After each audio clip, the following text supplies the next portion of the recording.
प्रिय करुणेश जी, जिनको एक उपाधि मिल गई है, सेमिनार मैन ऑफ इंडिया। छोटी सी आयु, प्रण बहुत बड़ा, तपस्या इतनी बड़ी, इतनी कठिन साधना को इन्होंने अपना ले रखा है, व्रत ले रखा है कि ये ऐसे थिंकर हैं, ऐसी सोच जो व्यक्ति को महानता की ओर लेके जाती है। और मुझे खुशी है कि युवा मेरा पड़ोसी है और मेरा सौभाग्य है कि हम लोग प्रतिदिन लगभग एक बार दो बार बातें कर ही लेते हैं। गणेश जी ने कितना बड़ा तप लिया है। मैं हिंदी पे कुछ बात रखने से पहले बताऊं आप लोगों को कि जीवन के प्रति समर्पण क्या होता है। इस प्रकृति के प्रति जो समर्पण का भाव है, कैसे हम संपूर्ण मानवता को सिंचित करेंगे, अभिसिंचित करेंगे, कैसे उसे पुष्पित पल्लवित करेंगे, हम कैसे मानवता को जीवित रखेंगे, ऐसा महान तप और ऐसी महान साधना करने वाला ये साधक कुछ देर बाद मुझे डांटेंगे कि आप इतना मेरे बारे में क्यों बोल रहे हैं, लेकिन मैं नतमस्तक हूं। इन्होंने प्रण लिया है कि मैं दूध, जिस दूध पर उस गाय के बछड़े का अधिकार होता है, जैसे मेरी मां के स्तन में जो दूध बना उसमें मेरा जन्म हुआ तो मैंने पिया, किसी और को उसका विक्रय नहीं किया गया है, वैसे जितने स्तनधारी हैं उनके दूध पे उनके बच्चे का अधिकार होता है, किसी और का अधिकार नहीं होता है। हम उस मां का शोषण करते हैं। जो गाय है, जो भैंस है, जो बकरी है, जो भेड़ है, जो भी जीव, जो ऊंटनी है, उनके दूध पे उनके बच्चे का अधिकार होता है और हम उनके बच्चों के अधिकारों का हनन करते हैं, हम उनके बच्चों के अधिकारों का अतिक्रमण करते हैं, हम उनके अधिकारों को कुचल देते हैं, हम उन्हें परतंत्र बना करके, हम उन्हें अपना गुलाम बना करके उनका समस्त दूध अपने लिए ले लेते हैं।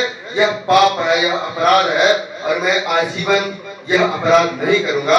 ऐसा प्रण इन्होंने लिया है। इन्होंने प्रण लिया है कि मैं शहद नहीं खाऊंगा।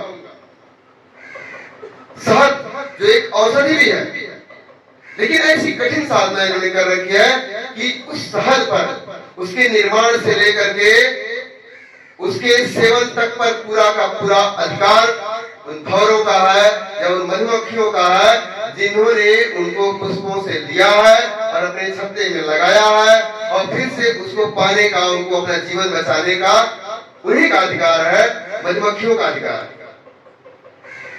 इनका चिंतन है कि यदि हम ऐसे चीजों को अपना लें तो पूरा सृष्टि, पूरा संसार हमारा बहुत ही सुंदर हो जाएगा।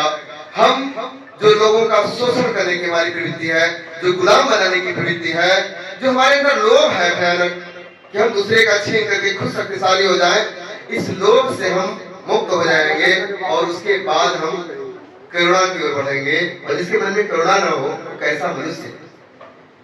भगवान बुद्ध को भी बोधा तो तब प्राप्त हुआ जब उनकी करुणा चरम पर पहुंची, और जब करुणा चरम पर पहुंची तो उन्हें ज्ञान हुआ, और जब ज्ञान हुआ तो ऐसा ज्ञान हुआ कि पूरी दुनिया को आलोकित कर दिए। दुनिया का एकमात्र ऐसा धर्म, ऐसा विचार जिसने बिना शस्त्र धारण किए पूरी दुनिया पे सबसे विशाल क्षेत्रफल में अपने विचारों को प्रवाहित किया और लोगों को अभिषेचित किया।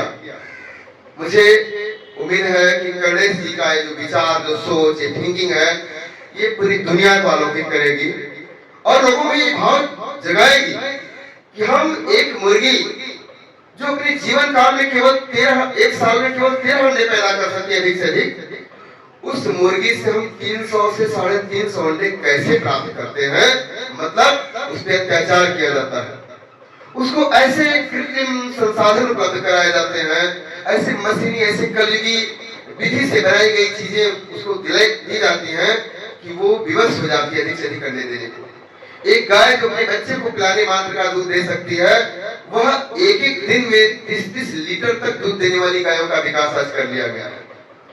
5 लीटर 4 लीटर तो सामान्य बात है, 30-30 लीटर तक दूध देने वाली गायों का विकास कर लिया गया है। केवल और केवल कृत्रिम तरीके से हुआ है।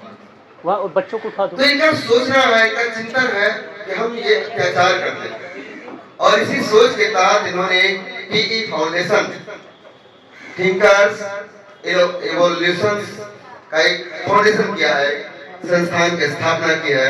हमारे परमादरणीय आदरणीय प्रताप पांडे सर आए हैं, आपका बहुत बहुत स्वागत है।